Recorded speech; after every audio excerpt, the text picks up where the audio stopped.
Sean bienvenidos, amados hermanos. Día domingo, hoy vamos a tener un tema increíblemente especial. Así es de que espero que el Señor pueda ser glorificado en sus vidas. Abra conmigo el Éxodo, por favor. Vamos a aprovechar el tiempo porque ni sé si nos va a alcanzar, hermano, pero vamos a hacer lo posible. Éxodo capítulo 12. Estamos estudiando el libro del Éxodo. Estamos terminando ya las plagas. Hemos visto una por una de ellas y creo que el Señor nos ha enseñado un montón acerca de su propósito en la salvación. No solamente el hecho de que Dios está golpeando a Egipto, sino que es la misma forma en la que Dios nos golpea a cada uno de nosotros con un solo propósito: recordarnos que Él es soberano y que Él tiene el propósito de salvarnos. Ese es el punto por el cual Dios está enviando las plagas, y es el punto por el cual Dios también envía plagas o de alguna forma ciertos juicios o pinceladas de juicios, como lo hemos estado viendo a nuestras vidas. Así es de que Éxodo capítulo 12, ahí en su Biblia dice la institución de la Pascua, y eso es lo que vamos a ver el día de hoy. ¿Lo tiene ya? Vamos a leer del 1 al 14 y dice la palabra: Y el Señor habló a Moisés y a Aarón en la tierra de Egipto, diciendo: Este mes será para vosotros el principio de los meses, será el primer mes del año para vosotros. Hablad a toda la congregación de Israel, diciendo: el día 10 de este mes, cada uno tomará para sí un cordero, según sus casas paternas, un cordero para cada casa. Mas si la casa es muy pequeña para un cordero, entonces él y el vecino más cercano a su casa tomarán uno según el número de personas, conforme a lo que cada persona coma, dividiréis el cordero.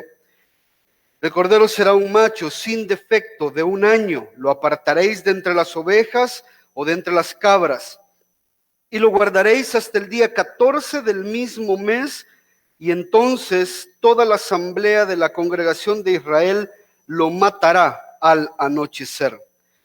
Y tomarán parte de la sangre y la pondrán en los 2 postes y en el dintel de las casas donde lo coman, y comerán la carne esa misma noche, asada al fuego, y la comerán con pan sin levadura y con hierbas amargas. No comeréis nada de él crudo, ni hervido en agua, sino asado al fuego, tanto su cabeza como sus patas y sus entrañas. No dejaréis nada de él para la mañana, sino que lo que quede de él para la mañana lo quemaréis en el fuego. Y de esta manera lo comeréis ceñidos vuestros lomos, las sandalias en vuestros pies y el cayado en vuestra mano.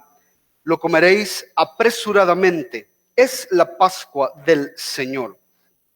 Porque esa noche pasaré por la tierra de Egipto y heriré a todo primogénito en la tierra de Egipto, tanto de hombre como de animal, y ejecutaré juicios contra todos los dioses de Egipto, yo el Señor. Y la sangre os será por señal en las casas donde estéis, y cuando yo vea la sangre pasaré sobre vosotros, y ninguna plaga vendrá sobre vosotros para destruiros, cuando yo hiera la tierra de Egipto. Y este día os será memorable, y lo celebraréis como fiesta al Señor. Lo celebraréis por todas vuestras generaciones como ordenanza perpetua. Acompáñenos a orar. Señor y Dios nuestro, desde nuestra base cristiana no podemos pasar por alto ni de forma desapercibida el significado de la institución de esta tan maravillosa y hermosa fiesta. Pero ayúdanos, Señor, a que mientras tratamos de comprender algo más de su significado, algo más de sus implicaciones, podamos a través de tu Espíritu Santo ser iluminados para que veamos lo que pretendes enseñarnos en tu palabra, y en respuesta a lo que conocemos de ti, te alabemos, te agradezcamos, te adoremos, te sirvamos, te sigamos por ello. Señor, que los corazones que han venido desfalleciendo puedan encontrar en esto fortaleza, que los corazones que han venido engrandecidos puedan encontrar en esto profunda humillación, que los corazones, Señor, que vienen dispuestos puedan encontrar en esto una razón para amarte, para creer y confiar en tu preciosa y divina soberanía y providencia. En el nombre poderoso de Jesús nos ponemos en tus manos. Amén y amén. Puede tomar su asiento.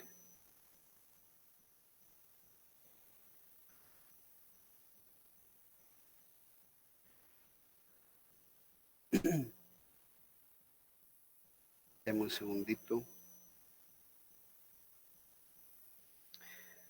Esta es la parte del Éxodo donde encontramos una de las historias más maravillosas de toda la Biblia. Esta es una de las historias más fascinantes, pero al mismo tiempo una de las historias más terribles y atemorizantes de toda la Escritura. Si se recuerda, hablábamos la semana pasada, ya se dio la amenaza que Dios da a través de Moisés a Faraón, de que los hijos primogénitos de Israel de Egipto y tanto de Israel iban a morir a través de una plaga que él iba a mandar. Había una salvación, que es lo que vamos a ver el día de hoy, pero hay una amenaza. Y esta amenaza es una amenaza verdadera, es una amenaza inminente, es algo que va a acontecer. Ya Dios lo había dicho desde antes de que Moisés hablara con Faraón, desde antes de la primera plaga incluso. Dios ya le había dicho a Moisés que fuera y le dijera a Faraón que le iba a matar a los primogénitos. Y esa es una plaga terrible. ¿Se podría usted imaginar cuánta gente muriera a nuestro alrededor si el Señor pasara con esta misma plaga hoy en día? No solamente piense en niños, no solamente piense en personas jóvenes que han muerto. Por ejemplo, yo estaba pensando en esto y esto no me había a mí cuadrado. Mi abuelo es el primogénito de su familia. Mi padre es el primogénito, el primer varón de su familia. Yo soy el primogénito de mi familia. Si el ángel del Señor pasara esta noche, nos morimos los tres. Aquí no se trataba solo de niños, por lo regular de entrada, porque es lo que más, se recuerda que hablábamos la semana pasada, eso es lo que más nos provoca como disturbio acerca de esta plaga, porque Dios tiene que matar niños, pero no solo mata niños, mata a todo primogénito que esté vivo. Eso es algo terrible. ¿Se imagina usted cuánta gente estaba propensa a morir en este momento? Y usted podrá decir, ay, gracias a Dios que mi hermana es la primogénita. No, si usted es el varón, el primer varón de la familia, usted se moría. Así de terrible era esto. Y esta era una muerte seleccionada. Esta era una muerte que Dios iba a ejecutar de manera perfecta en un momento específico. Esto queriendo Dios dar a entender, evidentemente, que Él es quien tiene el control absoluto de todas las cosas. Él tiene el control de los tiempos y Él tiene el control de la vida e incluso de la muerte. Dios en esta plaga es la única plaga donde Él establece una fiesta digna de ser celebrada. Es la plaga más terrible de todas y sin embargo Dios dice: vamos a conmemorar esto que voy a hacer con una fiesta. Pero la fiesta no es para ustedes, la fiesta es para mí. Es algo que ustedes van a hacer para recordar lo terrible que puedo ser y la misericordia que pueden encontrar en mí. Y Dios establece esta fiesta, que es una de las fiestas más maravillosas, y como dice el texto al final, es una ordenanza perpetua por generaciones, que incluso creo yo que usted, independientemente de donde usted venga como creyente, usted sabe que esto está íntimamente relacionado con la cena del Señor que hoy en día celebramos. Entonces, cuando usted lee esto, usted sabe quién es el Cordero. Cuando usted lee esto, usted sabe que esto tiene que ver con la muerte del Señor Jesucristo. Y que nosotros el domingo pasado, por ejemplo, estuvimos celebrando la Cena del Señor, que está relacionado con esto. Y lo vamos a seguir celebrando hasta que Él vuelva, dice la Escritura. ¿Se recuerda? Cuando el Señor instituyó la Cena del Señor y le dio un significado cristocéntrico a esto, no es que la Pascua no sea cristocéntrica, pero le dio un significado vivo, un significado a colores, algo que esto no le había podido dar. Cuando el Señor la establece el mismo día que los judíos estaban celebrando la Pascua. 1500 años después de haber sido esto instituido, Dios seguía requiriendo un cordero, y ese cordero perfecto, ese cordero necesario para quitar el pecado del mundo fue Jesucristo.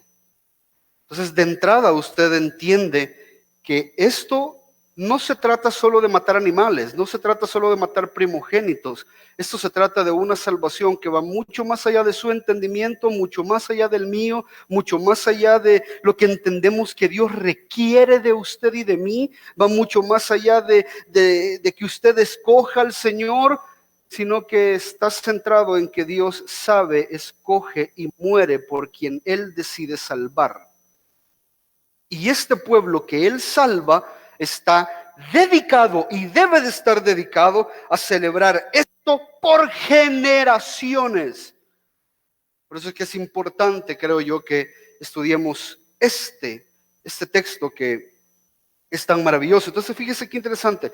Hay algunas observaciones o algunas cosas que quisiera que sacáramos de este texto. Y primero es que hay un pueblo escogido, eso es evidente. Hay un pueblo escogido. Lo que Dios ha hecho durante estas 10 plagas o 9 plagas anteriores, porque no se ha dado la última plaga, pero lo que Dios ha hecho durante las 9 plagas anteriores, ya lo hemos aprendido que es justo de parte de Dios. Dios lo ha hecho y Dios ha mostrado su justicia, su soberanía, su santidad, y ha demostrado que Él es capaz de destruir no solamente el orgullo de Faraón, sino la religión y a los dioses que ellos adoran. De hecho, eso es lo que habla Números. No lo busques, se lo leo rapidito, si lo encuentro por aquí. El libro de Números dice que el Señor hizo esto en Egipto con el propósito de destruir a los dioses de Egipto. Entonces no hay Números 33:4, se lo leo rapidito, dice, mientras los egipcios, fíjese, esto es escalofriante. Números 33:4 dice, mientras los egipcios sepultaban a todos sus primogénitos, a quienes el Señor había herido entre ellos, el Señor también celebraba los juicios contra sus dioses. Eso le dice la Escritura. Eso es terrible. Dios estaba demostrando que Él tiene el poder de destruir las idolatrías y las deidades de este pueblo a través de matar a los primogénitos. Y esto es justo. Eso es completamente justo. Lo vimos la semana pasada. Esto es justo. Es que el problema no es, y lo grave o lo impresionante no es la forma en la que Dios hizo sufrir a Egipto. Lo impresionante y lo maravilloso de todo esto es ¿por qué no sufrió Israel de la misma manera? Esa es la gran pregunta. De entrada, cuando usted está leyendo este texto, de entrada usted se pone en el lugar de los israelitas, usted se pone como el pueblo escogido y usted se pone como Dios y yo somos mayoría. Así nos ponemos ridículamente. Pero el texto lo que nos enseña que Dios va a visitar, y fíjese lo que dice el versículo 3, hablad a toda la congregación de Israel el día 10 de este mes, tomará para sí según sus casas paternas un cordero. Y empieza a decirles todo lo que ellos tienen que hacer, porque hay algo que va a acontecer, y es que Dios va a visitar el pueblo. Póngame atención con lo que le voy a explicar. Nosotros de entrada a causa de la distorsión que el mismo pecado ha hecho en nuestras vidas, no nos vemos en la misma condición que Dios nos ve a nosotros. Y eso es increíblemente grave.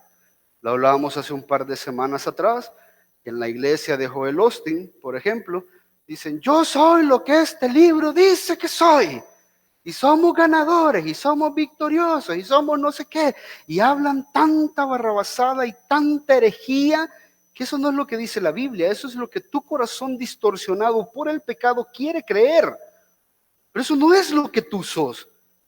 Tú estás, dice la Escritura, muerto en tus delitos y pecados, así como Israel estaba muerto en sus delitos y pecados. No hay una diferencia entre un egipcio y un israelita delante de la santidad de Dios. No existía. No existía. Nosotros vemos y por lo regular tenemos esa idea moralista en nuestra mente y queremos medir lo moral que por lo regular nosotros podemos ser cuando usted quiere evangelizar a alguien o incluso cuando usted quiere confrontar a alguien de su pecado. Lo primero que la gente dice es, pero yo no estoy tan mal como aquel. Porque creemos de que esto se trata de una competencia moral. Esto no se trata de una competencia moral. Se trata de que todos hemos fallado delante de un Dios santo. Hemos transgredido una ley. Somos pecadores de nacimiento y por lo tanto todos merecemos la pena capital. Todos. Todos merecemos morir. De hecho nos vamos a morir. Todos. Todos merecemos el infierno. Todos. Ese es el lugar donde usted y yo deberíamos de haber despertado hoy. Tal vez usted está diciendo, hasta mucho se había tardado. Pero es que necesito recordárselo. Porque el mundo está tan lleno de autosuperación y de autovaloración y que usted se quiera a usted mismo y que usted se ama a usted mismo. Si el gran problema es que nos amamos demasiado nosotros mismos. Ese es el gran problema.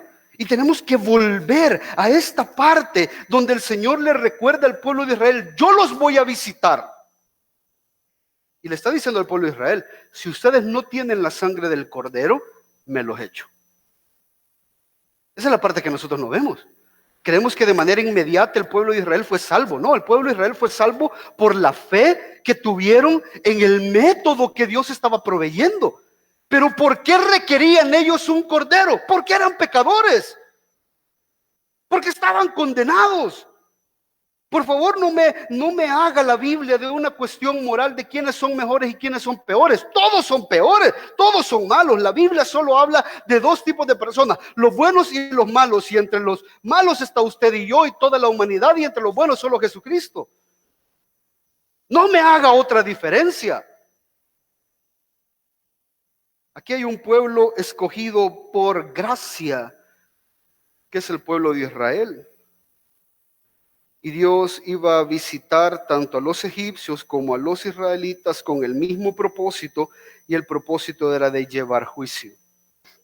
Israel no eran los buenos, hermano. Allá los niños, pídale perdón al Señor. Oye, si usted en escuela bíblica ha enseñado eso, o a su hijo le ha enseñado eso. Habían dos ladrones, uno bueno y uno malo. Cuando usted le dice eso a sus hijos, por eso sus hijos se distorsionan. Y a eso le agrega usted que usted ve la Casa de Papel, donde hay ladrones que son buenos y usted los quiere y no quiere que los agarren. Vaya, póngale por ahí. Ve cómo estamos de arruinados. Ve cómo estamos de distorsionados. No hay ladrones buenos. No hay un bueno y uno malo. Hay uno escogido y otro rebelde. Hay uno escogido por gracia y otro bajo la justicia soberana de Dios. No hay bueno ni malo. El único bueno y inocente, puro, santo, perfecto entre esos dos pecadores fue Jesucristo. Entonces yo creo que esto es importante que usted entienda, porque la plaga, esta plaga no solamente era para Egipto, era también para Israel. Pero a Israel se le provee un método de salvación de esta plaga, que es lo mismo que está pasando con todos nosotros. A usted y a mí el Señor, espero yo, que nos haya escogido en su soberanía.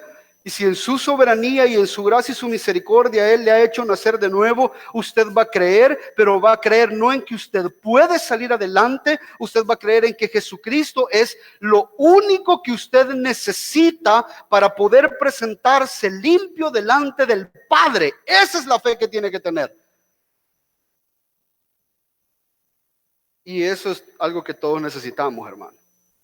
Por eso yo creo que la Pascua no solamente se queda allá, la Pascua es algo que tenemos que entender aquí. Llegará un momento, tal vez esto pasó de la noche a la mañana, pasó en un corto tiempo, pero llegará un momento en que el mismo ángel de la muerte de Egipto va a pasar por estas generaciones. Y todo aquel que no se encuentre cubierto por la sangre del Cordero que Dios mismo se ha provisto, va a terminar como los egipcios. Y eso no importa en qué iglesia usted se congregue. Porque esto, si usted lo ve, ya vamos a ver algunas de las características, esto era algo increíblemente íntimo. Cada casa tenía que hacerlo. Después tiene un significado de progresión, ya por tribus, por nación, ya mundial en Jesucristo, pero en un principio eso tenía la idea de ser personal.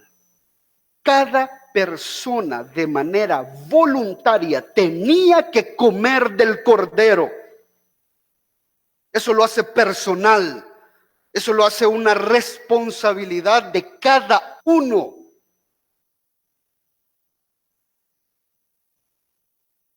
Entonces, quiero que usted entienda que tanto los israelitas como los egipcios, tanto como usted como yo, tanto como Gracia y Verdad como otras iglesias, todos somos pecadores. Todos somos pecadores. Hemos nacido en pecado, somos pecadores por nacimiento, por condición y por elección también. Y esto es clave para que usted entienda el propósito de la Pascua. Porque cuando Dios traiga su juicio, Dios no trae su juicio sobre buenos y malos. Dios trae sus juicios sobre los malos que no han creído y sobre los malos que han creído. Esa es la diferencia. Se nos escapa a nosotros por ahí de que Israel en su momento fue alguien que rechazó la palabra de Dios. Y no hace un par de capítulos atrás, Israel en Éxodo 5, no lo busque, solo se lo leo.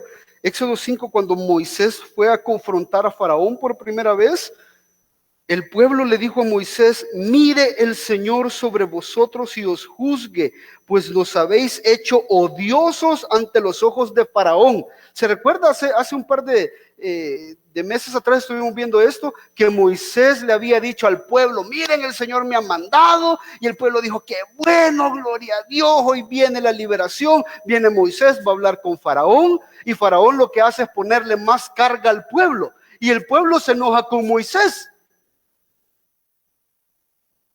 Nos habéis hecho odiosos ante los ojos de Faraón y ante los ojos de sus siervos, poniéndoles una espada en la mano para que nos maten. ¿Sabe lo que estaban haciendo ahí? Rechazando el mensaje de Dios. Así como muchos de los que estamos aquí agarran pedacitos que les gustan, ¿no? Cuando les dicen: Dios, usted va a salir adelante, amén, yo lo creo, gloria a Dios. ¿No? Y cuando dice: pero antes de eso, y para que entienda, Dios lo va a sacar adelante en su pecado para que usted pueda tener una vida eterna con Él. Pero mientras tanto aquí aguante la enfermedad que posiblemente esa lo va a matar. Ya no me gusta. Ese mensaje no me parece correcto. Es el rechazo del mensaje. Y con el hecho de haber rechazado ese mensaje, usted ya merece el infierno. Y eso fue lo que hicieron los israelitas. Prefirieron seguir trabajando como esclavos como estaban, y cuando les pusieron más carga, que era parte de lo que Dios estaba haciendo y orquestando, renegaron en contra de Dios. Hermano, las cosas nunca van a salir como usted espera. Las cosas tener una vida, un mundo ideal en nuestra mente es contrario a la fe. Estoy escuchando una clase del doctor Sproul donde dice que la vocación del cristiano es el sufrimiento. ¿Sabe qué quiere decir la vocación? A lo que se va a dedicar en toda la vida, pues. Tiene una vocación. Y ¿sabe cuál es la diferencia entre vocación y carrera? Que la carrera usted come, de la vocación usted disfruta. Yo como profesional soy psicólogo, pero mi vocación es ser pastor. Si el día de mañana yo tengo que cobrar por la psicología, lo voy a hacer. Pero yo puedo hacer esto aunque me esté muriendo de hambre, porque yo disfruto haciendo esto. ¿Y sabe cuál es, para que me entienda la idea, sabe cuál es la vocación de todos los que estamos aquí salvados por gracia? El sufrimiento. No quiere decir que usted se va a alegrar, ay, gloria a Dios que estamos sufriendo aquí. No, no se trata de eso. Pero se trata de que usted entiende que ha sido llamado y mientras usted está en esta tierra, usted tiene que parecerse a Jesucristo. Y no hay una persona que haya sufrido tanto en este mundo como el mismo Jesucristo. Desde el momento en que se encarnó, comenzó a sufrir. Para nosotros, cuando nosotros estamos recién concebidos, dicen los psicólogos, por ejemplo, que el lugar más cómodo en el que jamás podamos estar es en el vientre de nuestra madre. Sí, para usted y a mí que no hemos conocido otra cosa. Pero Jesús, que ha sido eterno y que todo el mundo y toda la creación ha estado en Él y que Él la ha sostenido, reducirse y humillarse al grado de limitarse en un cuerpo humano y no Él sostener, sino ser sostenido en su humanidad por un vientre de una muchachita de 14 años, ese sufrimiento, hermano, desde el primer día. Parecerse a Jesús no solamente quiere decir de que usted se va a parecer en lo santo, en lo amoroso, en lo bueno, también en la forma de sufrir. ¿Se recuerda lo que Jesús dijo en sus últimas horas? Padre, si quieres pasa de mí esta copa, pero no sea mi voluntad, sino la tuya. Eso es saber sufrir, eso es entender el sufrimiento, eso es valorar el sufrimiento. Muchas veces a nosotros se nos olvida eso. Y creemos que este mundo se trata de nosotros. Y cuando sufrimos le reclamamos a Dios y decimos, ¿por qué? Si usted hizo esa pregunta, estoy más que seguro que usted no quería entender. Usted quería acusar a Dios. Y eso le hace merecedor del infierno. ¿Está conmigo ahorita? También los israelitas, no crea que los israelitas tuvieron una vida consagrada al Dios de Israel. Yo creo que cuando los israelitas clamaron al Señor y el Señor los oyó, como dice el libro del Éxodo, lo hicieron por chiripa. Ya habían tratado a un montón de dioses. No es que ellos mantuvieron pulcra la religión aprendida de Abraham, de Isaac, de Jacob, de José. No la mantuvieron pulcra. Y usted lo puede ver en Josué, aquel texto tan maravilloso que lo hemos repetido tantas veces. ¿Se recuerda lo que dice Josué? Josué casi al final de sus días dice, si no os parece bien servir al Señor, escoged hoy a quién habéis de servir. Si a los dioses que sirvieron vuestros padres, ¿de dónde venían ellos?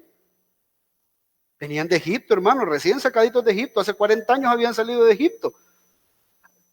Decidan si van a servir a los dioses que sirvieron sus padres que estaban al otro lado del río o a los dioses de los amorreos en cuya tierra hoy habitáis. Al otro lado del río era Egipto, a la tierra que hoy habitáis de los amorreos, pero nosotros vamos a servir al único Dios.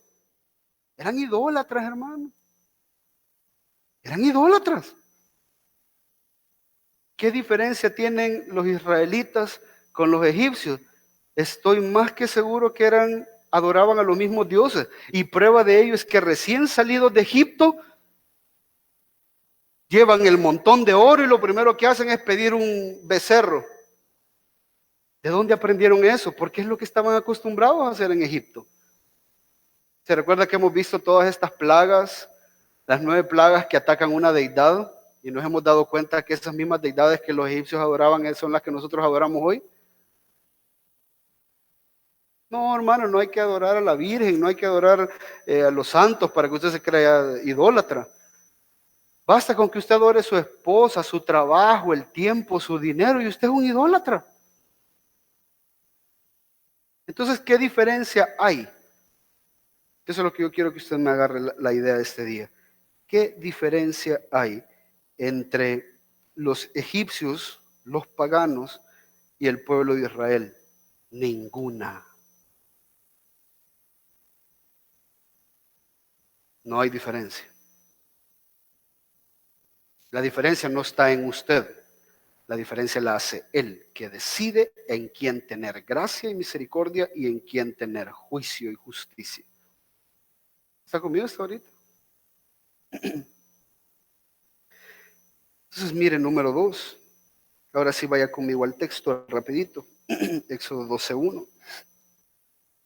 Dice: el Señor habló a Moisés y a Aarón en la tierra de Egipto, diciendo: este será para vosotros el principio de los meses. Quiero que me vaya poniendo atención a cada una de estas cosas, porque, ojo, la fiesta tiene un significado increíblemente simbólico. En la teología nosotros a esto se le llama tipología. Las tipologías son situaciones, personas, acontecimientos que pasan en una parte de la escritura, pero apuntan a otra y por lo regular están apuntando a Jesucristo. Y esta es una de las tipologías más perfectas, más claras que puede haber. No solamente en que el Cordero de la Pascua es el Cordero, el Señor Jesús, sino incluso en los tiempos, en los días, en las formas en las que Dios estableció esta fiesta se cumplen de manera perfecta en Jesucristo. Entonces póngame atención. Ojo.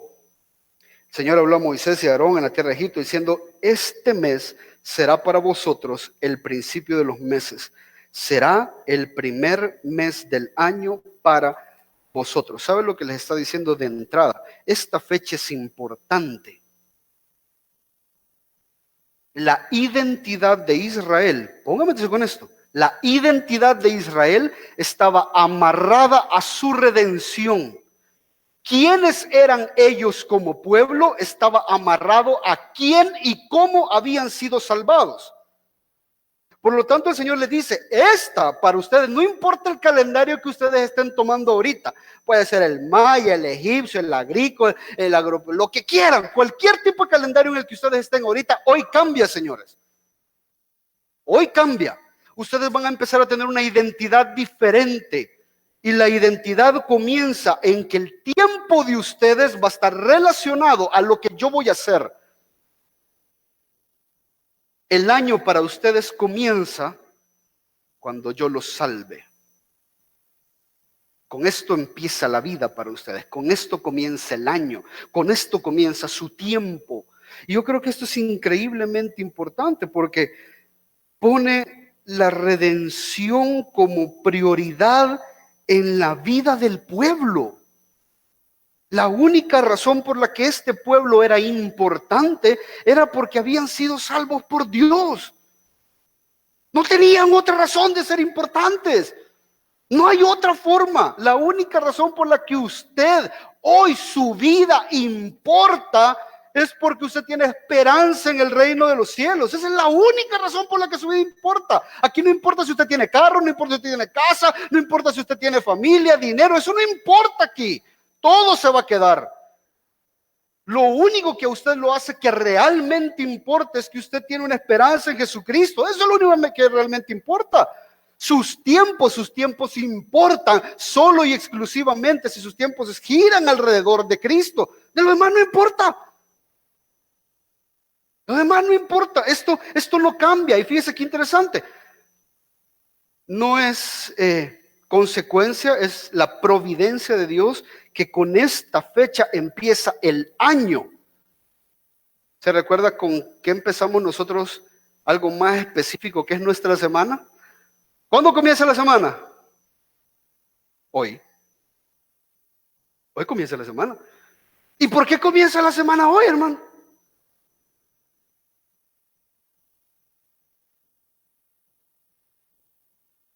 ¿Qué nos recuerda que este es el primer día? ¿Qué nos recuerda que todos los otros 6 días tienen que girar en torno a este día? Este no es el último día de la semana, este es el primero. Secularmente le han dicho a usted que cuando usted empieza a trabajar, que es el día lunes, ahí comienza la semana. Y todos estamos mentalizados a ese calendario, pero el calendario divino nos dice algo totalmente diferente. En el primer día, dice el Señor, resucitó. En el primer día de la semana. Eso es algo que como creyentes hoy tenemos que entender. Que también nuestro calendario está amarrado a la redención que Dios ha hecho en nuestras vidas. La vida, el día, la semana comienza con lo que venimos a hacer para el Señor. Ese es el día de descanso. ¿Se recuerda cuando hablábamos del día de descanso? El día de descanso no es pasar en la hamaca echado haciendo nada. El día de descanso es cambiar de forma en la que trabajas. 6 días trabajas para el faraón, ¿eh? Y un día vas a trabajar para el Rey de Reyes. ¿Ve cómo está relacionado?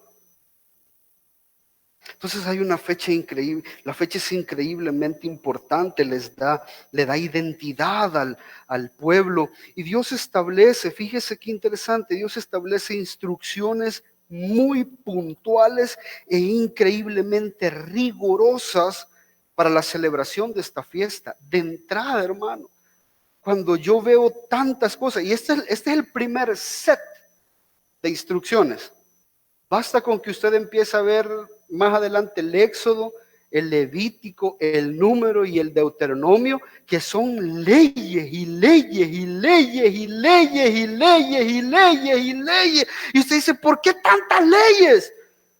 ¿Cuál es la necesidad de que haya tanta, cargar a la gente de tanta ley, hermano?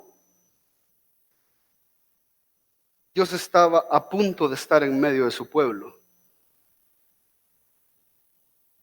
Y cuando Dios va a relacionarse con un pueblo en específico, cuando Dios está cerca, la demanda de pureza, de solemnidad, de orden, de santidad es exagerada.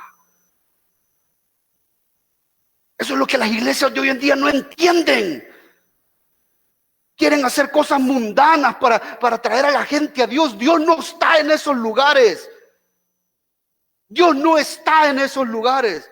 Dios ha dejado establecido tantas reglas para podernos acercar, para poderlo esperar, para poder tener la visita del Señor. Esa es la idea. Que hay tantas reglas que cumplir de manera específica. Porque Él demanda una pureza, una solemnidad, una santidad que se acerque lo más posible a la santidad que Él tiene en la gloria. Aquí no es de que usted, no importa cómo yo venga, no importa lo que yo haga, Dios conoce mi corazón. Si para eso Dios ha puesto el montón de reglas y ha dejado cosas establecidas. Tal vez hoy no las seguimos de la manera que es, pero la idea de solemnidad tiene que estar siempre presente cuando la iglesia se reúne. La iglesia de santidad tiene que estar siempre presente cuando la iglesia se reúne. La idea de que hay una demanda exagerada de pureza tiene que estar presente. Ahora, ojo con esto. Evidentemente usted no la puede cumplir. Por eso necesitamos de Cristo. Pero eso no quiere decir, como Cristo ya pagó por mis pecados, no importa cómo yo me comporto. No, no es eso. Dios está estableciendo la primera fiesta. Y esa es la primera fiesta comunitaria. De hecho, ahí lo dice en el versículo 3, hablad a toda la congregación, hablad al grupo de personas que van a venir a adorarme, se van a reunir con el propósito de adorarme y diles que así va a ser la fiesta. De hecho, el Levítico dice, cuando habla de las fiestas, dice, estas son las fiestas solemnes para el Señor. fiestas solemnes. No sé en qué momento eso lo perdió la iglesia. Nos parecemos tanto al mundo, hermano. Nos parecemos tanto a las bayuncadas que hace el mundo, porque como eso le gusta a la gente, si es que aquí no importa si le gusta a la gente, lo que importa es que Dios lo apruebe. Y eso nos habla este texto. Nos habla de unas instrucciones específicas. Dios era tan celoso y tan meticuloso en esto que si el sacerdote no cumplía con las demandas que Dios había establecido, el sacerdote entraba al lugar santísimo y se moría. ¿En qué momento se perdió la idea? ¿En qué momento creímos que Dios ya cambió y dejó de ser ese Dios que demanda pureza? ¿En qué momento? ¿En qué momento empezó a importarnos más lo que ustedes querían? ¿En qué momento? Yo creo que la Pascua, cuando nosotros entendemos la Pascua, nos tiene que devolver a esa solemnidad. Tal vez algunos preguntarán, tengo una persona que me dijo un día, muy bonita la palabra, muy bonitas las alabanzas, muy bonito todo lo que hicieron en la iglesia, me impactó, me encantó, pero me sentí mal cuando no participé de la cena del Señor con ustedes. Imagínate cuánta gente se siente mal también, me dijo. Le dije yo, bueno, eso es la solemnidad que nosotros le damos a las cosas. No nos importa si usted se sintió mal. Nos importa que Dios haya aprobado lo que comunitariamente hicimos para Él. Porque esa es la Pascua. Es más, fíjese, yo lo estaba leyendo y tenía por aquí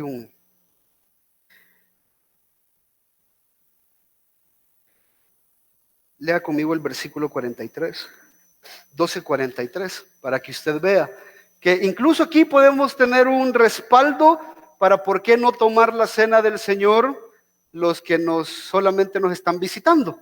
Fíjese, Éxodo 12:43, ¿lo tiene? Y el Señor dijo a Moisés y a Aarón, esta es la ordenanza de la Pascua, ningún extranjero comerá de ella.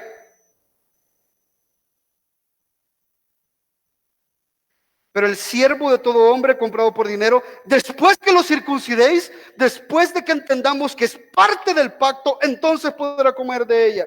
El extranjero y el jornalero no comerán de ella. Y lo dice 3 veces, hermano. Un extranjero no podía participar de algo tan íntimo, tan sagrado, tan solemne, que solo el pueblo de Israel podía entender en ese momento. No podían comer. ¿Qué le hace pensar a usted que cualquier persona que venga aquí a la casa del Señor, al menos a nuestra comunidad, y diga, yo quiero participar y lo vamos a participar? No, esto es solemne para nosotros. Es solemne. Y si usted quiere participar, quédese, sea parte de la comunidad. Pase por el bautismo, pase por todo lo que nosotros aquí hemos pasado. Y entonces nos vamos a gozar de que usted está tomando la cena del Señor con nosotros. Eso es solemne. ¿En qué momento se perdió? ¿Está siguiendo hasta ahorita? Dios da estas instrucciones de selección. Fíjese lo que dice. Regresa conmigo al 12. Hermano, esto no es para que usted diga, pues mejor me voy. No, es para que usted se motive a ser parte. Porque pues sí, nuestros corazones pecaminosos también piensan de esa manera, ¿no?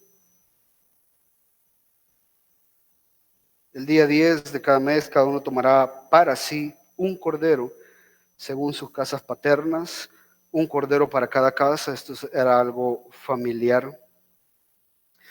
Si la casa es muy pequeña para un cordero, entonces él y el vecino más cercano a su casa tomarán uno según el número de personas, conforme a lo que cada persona coma. Esta es la idea de que primero todos debían comer y segundo, conforme a lo que cada uno necesitaba o requería. Dividiréis el cordero. El cordero será un macho sin defecto de 1 año. Fíjese, lo apartaréis de entre las ovejas o de entre las cabras. Póngame atención con esto, porque esto es importante. y lo guardaréis hasta el día 14 del mismo mes. ¿Cuál era la idea? El día 10 se seleccionaba el cordero y durante 4 días se inspeccionaba el cordero para ver si el cordero no tosía, para ver si el cordero no le salía alguna pierruña por ahí, para ver si el cordero no se le caía el pelo, para ver si el cordero no tenía moquillos, si no lagrimeaba. 4 días, 4 o 5 días era lo que era necesario inspeccionar al cordero para aprobarlo y decir, este cordero está bueno para poder ser sacrificado como Dios lo ha establecido. Entonces, en el día 10 se escogía y lo guardaréis hasta el día 14 del mismo mes, y entonces toda la asamblea de la congregación de Israel lo matará al anochecer. Y entonces tomarán parte de la sangre y la pondrán en los postes y en los dinteles de las casas. Fíjese que no dice en el techo, fíjese que no dice en el suelo, fíjese que no dice en el terrado, dice específicamente en los postes y en los dinteles de las puertas. Y comerán la carne esa misma noche. Son cuestiones específicas. Ustedes lo matan, después ponen la sangre, después asan el cordero. El cordero tiene que estar asado. No te lo vas a comer como a vos te gusta. Esto no es restaurante. Esta es la Pascua del Señor. Y te lo vas a comer asado. Ay, pero es que chuquilloso. Y es que aquí no importaba si no te gustaba. Esta es la fiesta del Señor. Y la comerán con pan sin levadura, tan simple de volado. Ay, no, y no podemos comer tortilla en vez. No se puede. No se puede. Dios está estableciendo algo que tiene que ser cumplido. Hermano, póngame atención. Su vida depende de esto. Esa es la idea del texto. Hay reglas, y si una de estas reglas te saltas por no estar prestando atención, el ángel del Señor va a pasar y te va a matar. Así de delicado era esto. Y la comerás con hierbas amargas. Las hierbas amargas es rábano, lechuga, berro, todas esas que nosotros hoy no las comemos, ¿verdad? Y nos gustan, pero en ese tiempo eran cosas amargas, la cebolla. Ya más adelante los judíos, los israelitas en el desierto dicen, allá teníamos cebolla, allá teníamos no sé qué, y recordando todas las cosas amargas que se comían, no entendiendo el propósito. No comeréis nada de él crudo, ni hervido en agua, sino asado al fuego, y sus cabezas con sus patas y sus entrañas, todo. No dejaréis nada de él para la mañana. Nadie se podía levantar de la mesa hasta que se terminara todo el cordero. Era demasiado sagrado lo que Dios estaba estableciendo como para dejarlo para el día siguiente. Sino lo que de él quede para la mañana, lo van a quemar en el fuego. Nadie, era una ofrenda total al Señor. Y de esta manera lo comeréis. Fíjese, hasta la forma de la vestimenta estaba involucrada en esto. Hay una solemnidad. Ceñidos vuestros lomos, las sandalias en vuestros pies y el cayado en vuestra mano, lo comeréis apresuradamente. No es para platicar, hermano. No es para sentarme, ¿te gusta? ¿O me quedo rico? Ay, no era para eso. Nos sentamos, ¿ya? Y a repartir las porciones del cordero y a comerlo lo más rápido posible. Ceñidos los lomos quiere decir de que los israelitas tenían sus túnicas que eran muy largas, entonces agarraban las túnicas, solo para hacer el ejemplo, agarraban las túnicas, se las agarraban por aquí abajo, ¿ya? Y se hacían como un diaper, porque con eso podían correr de forma más rápida. Se ceñían los lomos para pelear, porque el faldón que tenían no les dejaba movilizarse, entonces se lo hacían como un diaper, como un pañal. Y ya con eso ellos se podían mover y te daba la idea de que estaban listos, ya sea para la batalla o para salir corriendo. Esto era algo que tenía que ser apresurado. Y esto me da la idea a mí de muchos cristianos, el otro domingo. Si es que Dios quiere las cosas para hoy. Esto es una respuesta urgente, es un mandato urgente que el Señor estaba haciendo.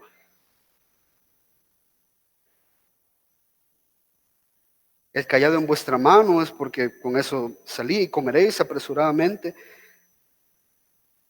Entonces, fíjese qué interesante. Hay ciertas instrucciones que Dios deja que el pueblo tiene que cumplir. Hay instrucciones de selección, tenían que ser bien minuciosos a la hora de seleccionarlo y tenían que ser bien minuciosos a la hora de consumarlo. Minuciosos, solemnes. Yo no sé de dónde salió la idea de un montón de pastores celebrando la Santa Cena por internet. Eso es todo lo contrario a esto. ¿Qué sabe una persona que está en su casa que a puras penas, hermano, lee la Biblia y ya lo pone a partir el pan y a repartir la sangre del Señor? Esto es solemne, hermano. Esto es solemne. Es la misma idea. No, pero es que por la pandemia, pues no se hace mejor. ¿Usted cree que los israelitas pudieron celebrar la Pascua cuando estuvieron allá cautivos en Babilonia? No se podía, como Dios había dicho, pues no se hacía. ¿En qué momento se perdió esto? ¿En qué momento se perdió un significado tan profundo, tan hermoso? Cuando la iglesia le dejó de importar lo que Dios quería y le empezó a importar lo que la gente quería. ¿Sabe quién hace eso? Los falsos maestros.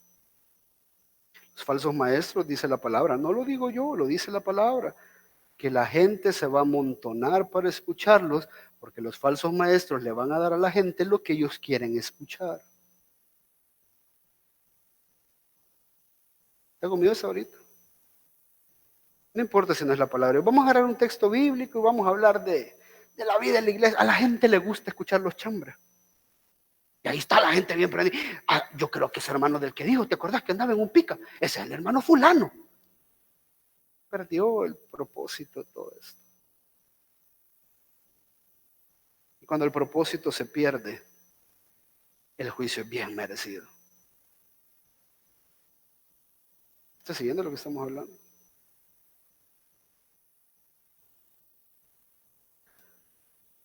Fíjese, número 3, ahí rapidito, la necesidad de la sangre. Pastor, ¿por qué algo tan sangriento? Esto se puede usted imaginar, 4 millones de judíos, imaginémonos que son 900,000 familias.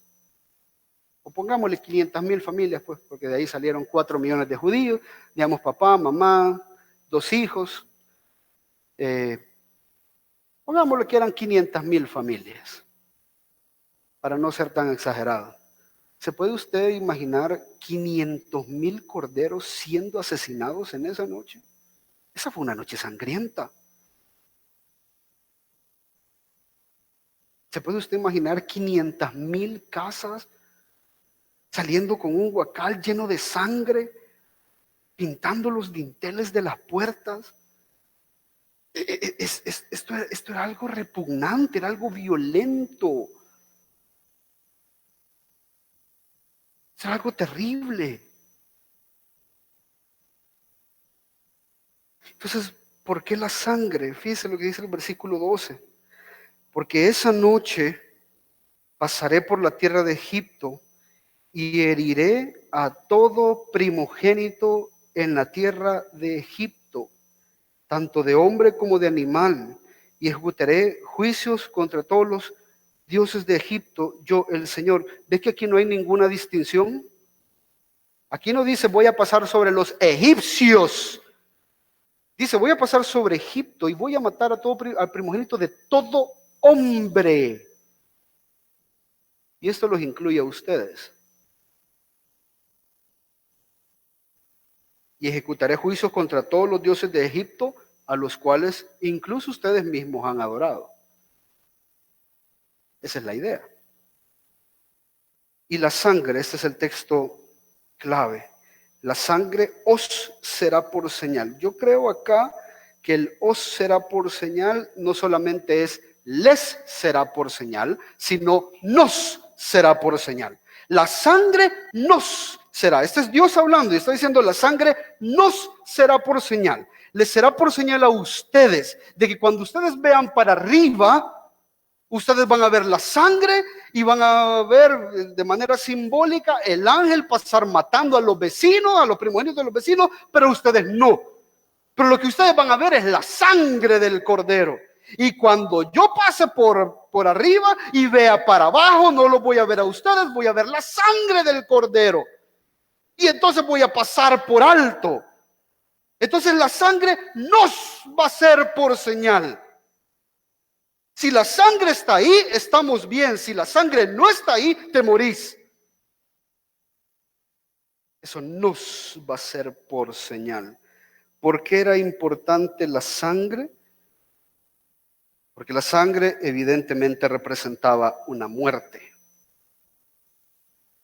Cuando alguien era muerto de esta manera tan sangrienta y tan violenta, bueno, mejor dicho, cuando había un derramamiento de sangre de tal manera, quería decir que la persona o el animal que había sufrido ese derramamiento de sangre estaba muerto. Usted puede decir, pastor, pero eso es lógico. Sí, pero el significado teológico que eso tiene es increíblemente profundo. Porque el animalito, si usted se recuerda, era sin mancha. El animalito incluso hasta había nacido pulcro. No estaba ni tan siquiera enfermo. Pero el que lo mataba, sí. El que lo mataba sí estaba enfermo. El que lo mataba era pecador. El que lo mataba era el que merecía morir. El animalito no. Entonces póngame atención con esto. Cuando Dios demanda sangre, y no demanda la sangre de las personas que han pecado, sino que demanda sangre de un ente extra, un ente aparte. Eso, hermano, es la base de la teología de nuestra salvación. A eso nosotros le llamamos la sustitución o la teología de la sustitución. Alguien más, Dios acepta que alguien más pague por el pecado de otro, pero ese alguien más no tiene que ver con pecado. Ese alguien más no tiene que ver con su pecado. No tiene que ser cómplice, no tiene que haber pecado nunca, tiene que ser limpio y tiene que ser sin mancha. Y gloria a Dios por la teología de la sustitución. Porque si esa teología no existiera, usted y yo estaríamos fritos. Dios desde el principio dijo, en el método de salvación que yo voy a proveer, voy a aceptar que alguien muera en sustitución de ustedes. Y lo hizo desde el principio, desde Génesis 3.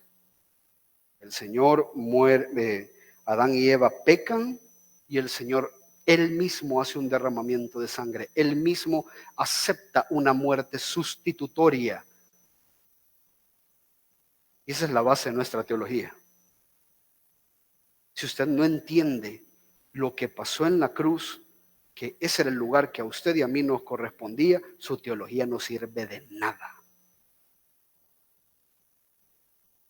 De nada. Esa es la clave, esa es la base, esto es lo que importa, que yo merecía morir, pero alguien tomó mi lugar. Eso fue lo que al pueblo de Israel durante 1500 años lo mantuvo adorando al Dios de Israel. Ellos entendían que le debían tanto a este Dios, pero que este Dios aceptaba la muerte de un inocente. Qué Dios tan bueno. Qué Dios tan maravilloso, y es tan hermoso y tan maravilloso que no es como los dioses paganos, porque los dioses paganos como el dios Moloch, por ejemplo, agarraban los bebés de ellos y los tiraban al horno de Moloch para apaciguar la ira. Este Dios no estaba pidiendo a nadie de tu familia, este Dios se conformaba con algo que no era tuyo, se conformaba con un cordero, alguien que no, posiblemente ni tenías una relación afectiva. Pero tenías que saber de que la sangre tenía que ser derramada. ¿Está siguiendo hasta ahorita? Y esto es increíblemente maravilloso porque cuando Dios le va a salvar a usted, Dios ni tan siquiera pide su vida. Él manda la vida de su propio hijo. Esa es la sustitución más maravillosa que puede existir. Eso no fue instituido acá. De hecho, hay una imagen previa a esto en Abraham, ¿se recuerda? Isaac sabía que para el perdón de los pecados y para poder ofrecer un sacrificio digno al Señor, alguien tenía que morir. Lo estudiamos en el Génesis cuando lo vimos. Fue un sermón impactante, fue un sermón desgarrador, porque Isaac sabía a sus 15, 16 años que necesitaban un cordero para ser sacrificado. Y cuando van subiendo, Isaac no ve ningún cordero. Dice, padre, ¿dónde está el cordero? Y Abraham le dice, no te preocupes, hijo, Dios se va a proveer.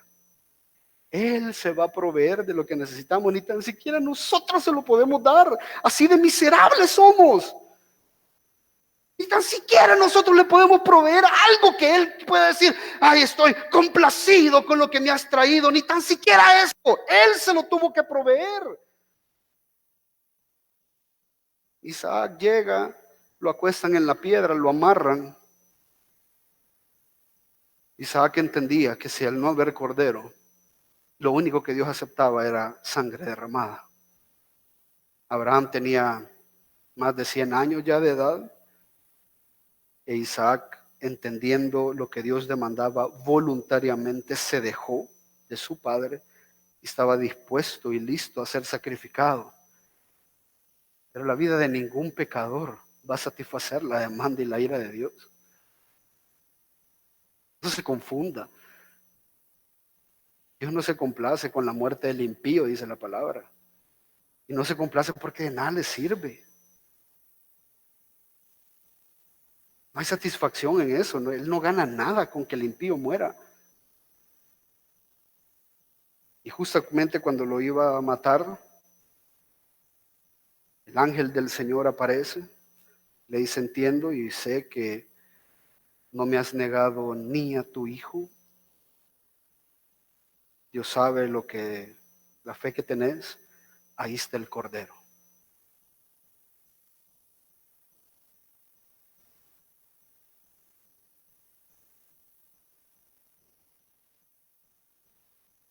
El cordero, el elemento que iba a sustituir a un pecador, no podía ser otro pecador. Porque si otro pecador sustituía, la muerte era justa. ¿Me está siguiendo hasta ahorita? Se necesitaba alguien que no tuviese nada que ver. Y esa es la forma en la que Cristo es el Cordero de Dios. ¿Me está siguiendo hasta ahorita, iglesia? ¿Es lo profundo que es esto? Esto es más que matar un corderito. Este es el centro, eso está al centro de todo lo que nosotros creemos y hacemos.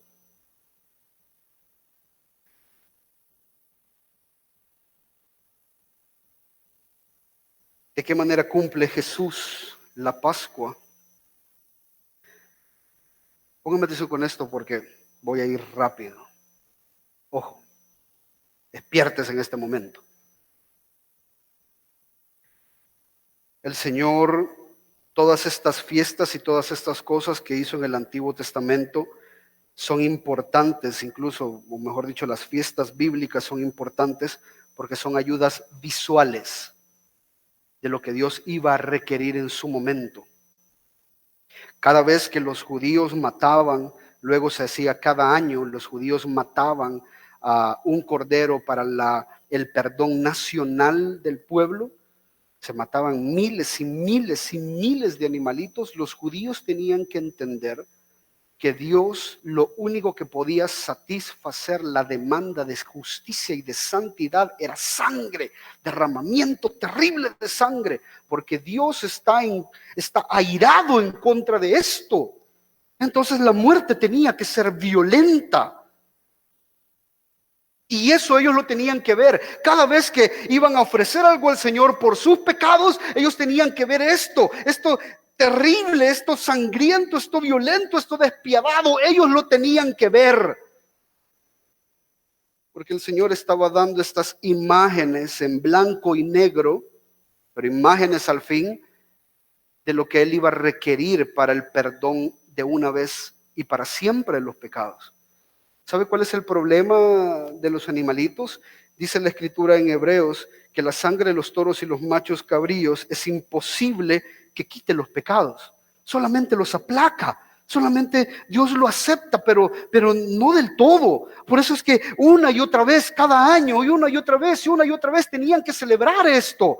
Porque ellos se tenían que recordar que seguían siendo pecadores y que la sangre de estos toros, sí, aplacaba la ira de Dios de manera momentánea, pero no era suficiente.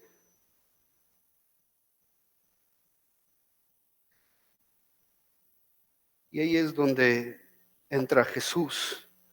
Ahí es donde entra su perfección. Y solo para que usted vea, si usted después de esto que le voy a explicar en estos próximos minutitos, póngame atención con esto, usted sigue resentido con la soberanía de Dios, le es necesario nacer de nuevo. 1500 años después, no fue algo de chiripa, no fue algo a la garduña, no fue algo de improviso. El Señor pasó durante cientos de años utilizando profetas para ese momento. Isaías 53, vaya conmigo rapidito, usted lo conoce. En lo que usted llega, yo le leo. Dice, ¿quién ha creído a nuestro mensaje? ¿Quién se ha revelado? El brazo del Señor creció delante de él como renuevo tierno, como raíz de tierra seca. No tiene aspecto hermoso, ni majestad para que le miremos, ni apariencia para que le deseemos. Fue despreciado y deshecho de los hombres, varón de dolores, experimentado en aflicción. Estoy leyendo la Reina Valera. Y como de uno de quien los hombres esconden el rostro, fue despreciado y no le estimamos. Ciertamente Él llevó nuestras enfermedades, cargó nuestros dolores y con todo le tuvimos por azotado, herido de Dios y afligido. Él fue herido por nuestras transgresiones. Versículo 5, molido por nuestras iniquidades. El castigo por nuestra paz cayó sobre Él y por sus heridas hemos sido sanados. Todos nosotros nos descargamos como ovejas, nos apartamos cada cual su camino, pero el Señor hizo que cayera sobre él la iniquidad de todos nosotros. ¿Se recuerda aquel texto en Hechos donde va el etíope y el etíope está leyendo esta porción de la Escritura y se le aparece a Felipe y dice, te ruego, decime, ¿de quién está hablando este? ¿De quién habla el profeta? Decime. Y Felipe le dijo, de Jesucristo. De él habla. No puede ser. ¿Estás seguro que de Jesucristo? De él habla. ¿Me puedo bautizar? ¿Puedo seguir a este hombre por toda mi vida? ¿Qué se necesita? Y Felipe le dice que creas y que te bautices. Y en ese momento se bautizó el etíope y se cree en la historia que el etíope fue a África y llevó el evangelio, este evangelio, para la conversión de los pecadores en África. ¿De qué manera se cumple? Fíjese, primero el cordero tenía que ser seleccionado en el día 10 del mes de Nisan. El ministerio de Jesús nunca fue en Jerusalén. Durante 2 años, 11 meses, 4 semanas, el ministerio de Jesús fue a los alrededores de Jerusalén. 1 semana ministró en Jerusalén. 1. Y los evangelios hablan casi el 40% de esta semana. 1 semana. Jesús entró a Jerusalén. ¿Sabe cuándo entró Jesús a Jerusalén? 4 días antes de la Pascua. Él entró domingo. Y la Pascua fue jueves. ¿Se recuerda de qué habla tanto los evangelios? De Jesús siendo inspeccionado por las autoridades judías. ¿Quién es? ¿Quién sos? Y lo inspeccionaron y lo hurgaron. Dice Juan 12:1 que Jesús 6 días antes de la Pascua, 6 días antes de la Pascua, vino a Betania donde estaba Lázaro. Jesús se queda con ellos y al siguiente día, cuando la gran multitud había venido a la fiesta de la Pascua, Jesús oyó que la multitud, que Jesús venía a Jerusalén, y tomaron hojas de las palmas y salieron a recibirle y gritaban: Hosana, bendito el que viene en el nombre del Señor. La gente no entendía posiblemente por qué lo estaban cantando, pero el Señor sabía que ese es el cordero que él había seleccionado y la gente lo estaba recibiendo. Es un tiempo perfecto. 1500 años atrás. Durante 5 días, 4 días va a ser inspeccionado el cordero. Lo vas a seleccionar y lo vas a hurgar para ver si no hay mancha en él. Y eso es lo que hablan los evangelios. De hecho, hay una declaración increíblemente importante. Cuando Jesús llegó, Mateo 21:23, cuando Jesús llegó al templo, los principales sacerdotes y los ancianos del pueblo se le acercaron y decían: ¿con qué autoridad enseñas estas cosas? ¿Quién te dio esta autoridad? Ellos sabían qué autoridad tenía. Lucas 23:4, no lo busque porque se nos va a ir el tiempo, pero Lucas 23:4 dice: Pilato, ¿se recuerda que llevan a Jesús delante de Pilato? Y le dice: queremos matarlo a este, queremos que lo juzgues. Y Pilato le dice a los principales sacerdotes, les dice: no encuentro delito en este hombre. Perfecto, hermano, sin mancha, sin arruga. Lucas 23:22 le dijo, y él les dijo por tercera vez. Pilato está diciendo, el supremo, aquel de quien dependía la vida y la muerte de la gente en ese tiempo. Pilato está diciendo: ¿por qué tengo que matarlo? ¿Qué mal ha hecho este? No he hallado en él ningún delito. Es el Cordero perfecto. Y las Escrituras declaran su perfección. Primera de Pedro 2:22 dice: el cual no cometió pecado ni engaño alguno se halló en su boca. Hebreos 4:15 dice: no tenemos un sumo sacerdote que no pueda compadecerse de nuestra flaqueza, sino uno que ha sido tentado en todo como nosotros, pero sin pecado. Juan 19:6 dice: entonces cuando le vieron los principales sacerdotes, los alguaciles, gritaron diciendo: crucificadle. Y Pilato les dijo: tomadle entre vosotros, hagan ustedes lo que quieran, porque yo no encuentro delito en él. Hebreos 9:14 dice: cuanto más la sangre de Cristo, el cual por el Espíritu eterno se ofreció a sí mismo sin mancha a Dios. Lo que se requería del Cordero, Jesús lo tenía.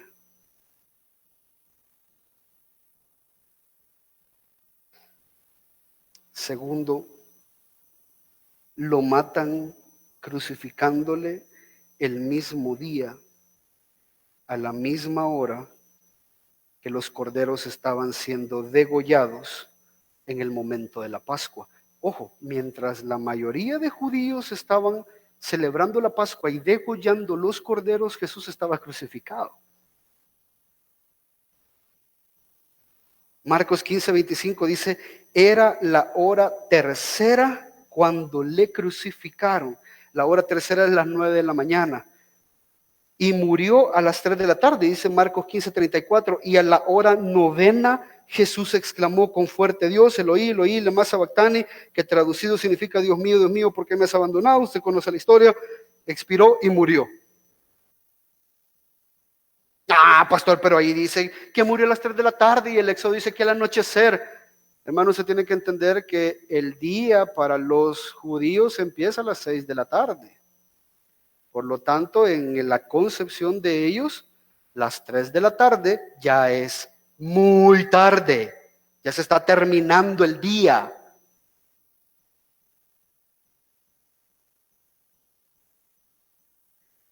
Éxodo 12:46, no lo busque, o si está en Éxodo, léalo conmigo. Pero Éxodo 12:46 dice: se ha de comer en una misma casa, no sacaréis nada de la carne. Esto está hablando del cordero. fuera de la casa, ni quebraréis ninguno de sus huesos. Esa es la orden que Dios da a Moisés con la primera Pascua. Y dice Juan 19:36, esto sucedió para que se cumpliera la escritura, no será quebrado hueso suyo.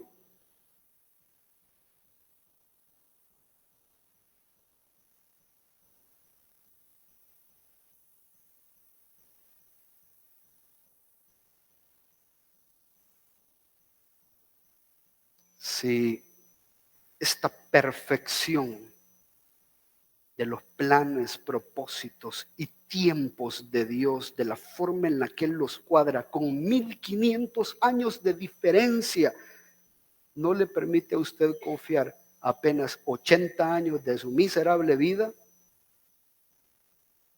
no sé qué espera de Dios. No sé qué espera de Dios.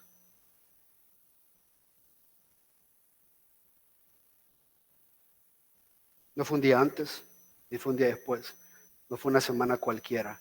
Fue el día de la Pascua, que Dios había establecido hace 1500 años, cuando Él mismo sacrificó a su Hijo.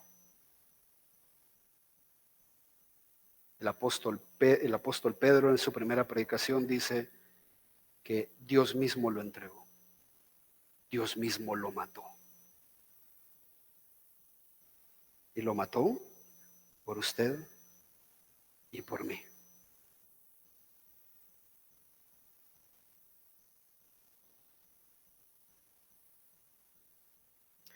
El único modo de ser salvado del pecado y liberado de la muerte eterna es a través de la sangre derramada de su Hijo Jesucristo. La sangre derramada, y con esto termino, póngame atención. La sangre de Cristo no sirve para que usted cubra su carro. La sangre de Cristo no sirve para que usted cubra su familia.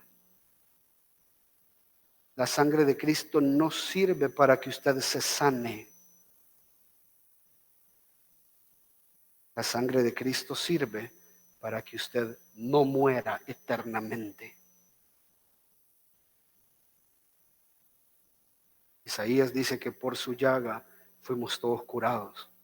Pero eso no habla de la sanidad del cuerpo, habla del cáncer de pecado que hay en nuestras almas. Esa es la enfermedad que todos necesitamos ser curados. Y Cristo murió con ese propósito. Deje de andar cubriendo las cosas con la sangre de Cristo. Mejor asegúrese que usted está creyendo para qué sirve la sangre de Cristo. Y si usted entiende para qué sirve la sangre del Cordero, no importa cuántas plagas vengan a su vida. Usted sabe que la última plaga, la plaga de la muerte eterna, no tendrá poder sobre usted. Y si eso se logra a través de todos los sufrimientos que Dios le ha hecho pasar, Dios es un Dios maravilloso. Dios es un Dios bueno. Porque en su justicia, Él pudo darle misericordia. Por eso cuando celebremos la próxima vez la cena del Señor, recuérdese de esto. Por eso la próxima vez que usted no quiera participar de la cena del Señor, recuérdese de esto. Por eso la próxima vez que usted como visitante o no miembro no quiere ser parte de la iglesia porque no, yo voy por la palabra y yo voy a tomar Santa Cena a otro lado, acuérdese de eso. Esto es solemne, esto es importante, esto es necesario. En torno a esto debe de girar la vida de todo creyente. La muerte, obra, resurrección de su Hijo Jesucristo por nosotros. Vamos a orar. Padre, gracias por este tiempo. Nuevamente, Señor, te pedimos que bendigas esta palabra. Bendice, Señor, no solamente con transmisión de información, sino con un entendimiento claro, Señor, de lo que tú haces en nuestra vida, de lo que tú has hecho en nuestra vida. Quiero pedirte, Padre, que hoy cada uno de nosotros podamos descansar en esa soberanía tan maravillosa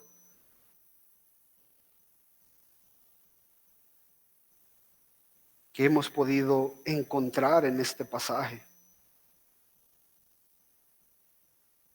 Estableciste una fiesta con un animalito,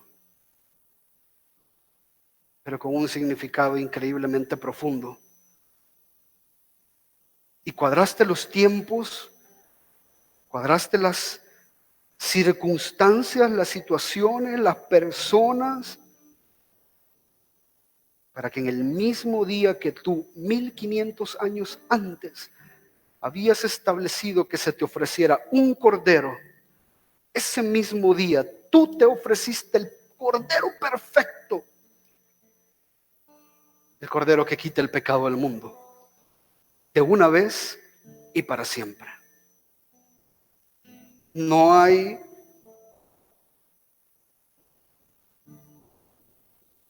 azar, aquí no hay suerte, aquí hay decreto, aquí hay providencia, aquí hay soberanía. Por eso, Señor, quiero pedirte que todas las personas que hemos venido hoy delante de ti y sabemos que este mundo nos causa angustia, nos causa frustración, nos causa dolor, que una vez más podamos recordar, Señor, que tú tienes el control de todas las cosas, que tú eres soberano y que el sufrimiento no es malo si entendemos que es para tu gloria. Permite, Señor, que podamos crecer en esta fe. Y hoy te pedimos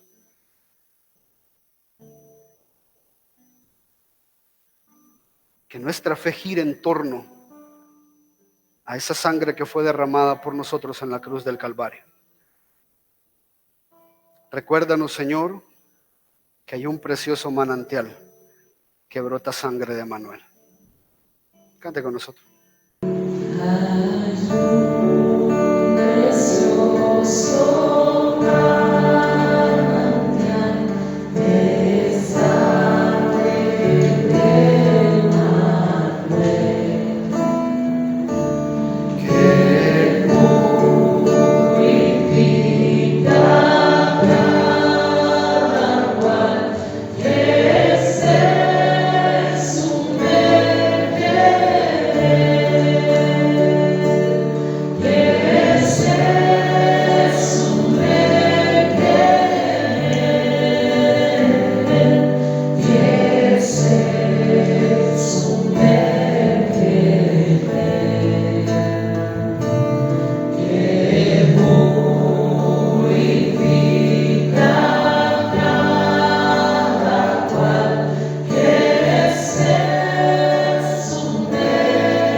Abundante es la obra de Cristo, la sangre para poder pagar todos nuestros pecados. Salva, Señor, trae arrepentimiento a aquellos que aún nos han cubierto con la sangre del Cordero. Y a los que estamos cubiertos, recuérdanos lo maravilloso que hizo Jesús y que en resultado hoy nosotros le amamos, le seguimos, le servimos hasta que regrese por nosotros. En el nombre poderoso de Jesús. Amén y amén. Gracias,